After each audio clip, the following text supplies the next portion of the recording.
Sir Rajasthan में sir कितनी सीटें आने की संभावना है? राजस्थान में जैसे क्रिकेट में हैट्रिक होती है, वैसे ही बीजेपी और मोदी जी हैट्रिक बनाएंगे, 25 की 25 सीटों पर जीतेंगे। मोदी जी बहुमत के साथ सरकार बनाएंगे और उसमें बांसवाड़ा डूंगरपुर से लेकर पूरे राजस्थान का हिस्सा होगा। बांसवाड़ा डूंगरपुर सीट पर जो अलायंस हुआ है विपक्ष में, उस पर आप क्या कहना चाहते हैं? वहां कांग्रेस की स्थिति ऐसे होगी जैसे सर्फ का विज्ञापन होता है, ढूंढते रह जाओगे। समझौता भी किया लेकिन आधा अधूरा किया।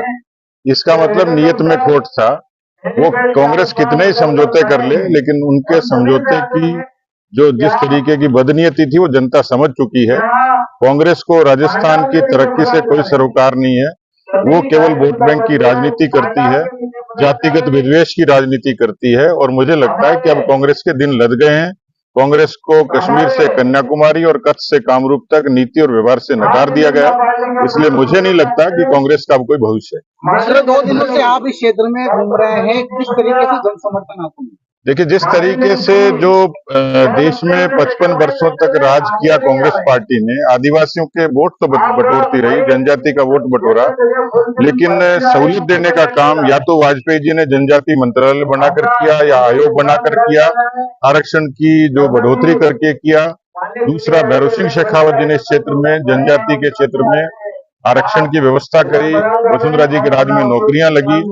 और सबसे बड़ी बात यह थी कि जितनी बुनियादी विकास की योजनाएं, जनधन, उज्ज्वला, आवास, आयुष्मान, इन तमाम का सीधा लाभ यहाँ पर जनजाति के लोगों को मिला है।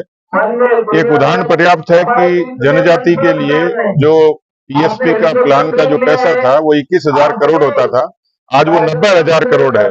एकलव्य विद्यालय 5 गुना बढ़ गए। तो समझ सकते हैं कि यहाँ जनजाति क्षेत्र की जनता जो है वो मोदी जी के नाम पर पूरे तरीके से समर्थन में खड़ी है। सचिन पायलट ने अपने बयान में कहा है कि 272 पे भी सरकार बन सकती है, तो इसीलिए बीजेपी का नारा 400 पर है। मुझे लगता है कि उनको इस बात से तकलीफ क्या है, और 400 पार का मैंडेट, क्योंकि कोई जमाने में बीजेपी को 3 सीटें मिली थी, फिर 303 मिली है। तो देश की जनता यदि मैंडेट देना चाहती है और हमने कोई टारगेट तय किया है, कांग्रेस में हिम्मत होती तो वो खुद चुनाव लड़ते, उनके वरिष्ठ नेता चुनाव लड़ते। आधी लड़ाई तो मैदान छोड़ के हार चुके, और इसलिए उनका अपना कोई टारगेट नहीं है। जिस पार्टी ने देश में बरसों राज किया वो महज 230 सीटों पर चुनाव लड़ रही है, दोयम दर्जे की पार्टियों से समझौते कर रही है। इसलिए कांग्रेस नैतिक रूप से लड़ाई हार चुकी है। बीजेपी के स्लोगन्स पे मुझे लगता है कि कमेंट करने का उनको कोई नैतिक अधिकार नहीं। क्या बीजेपी इस सीट पर टक्कर मान रही है?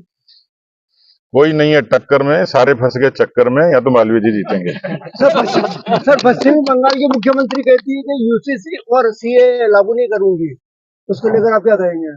इससे पता लगता है कि उनका न देश की जनता से कोई सरोकार है, न देश के संविधान से सरोकार है, न तो तिरंगे को मानते हैं, न संविधान को मानते हैं।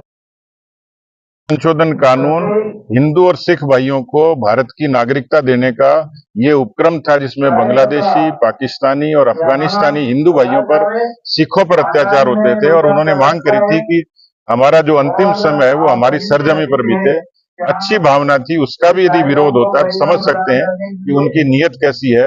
इस देश में यदि समान तरीके का कानून बने, देश में हर तरीके के मजहब के, पंथ के लोग एक तरीके की लिबर्टी को एंटरटेन करें, मुझे लगता है कि इस तरीके के लोग देश में विभाजन की और वोट बैंक की राजनीति करते हैं। लेकिन मुझे लगता है कि अब उनके दिन लद गए।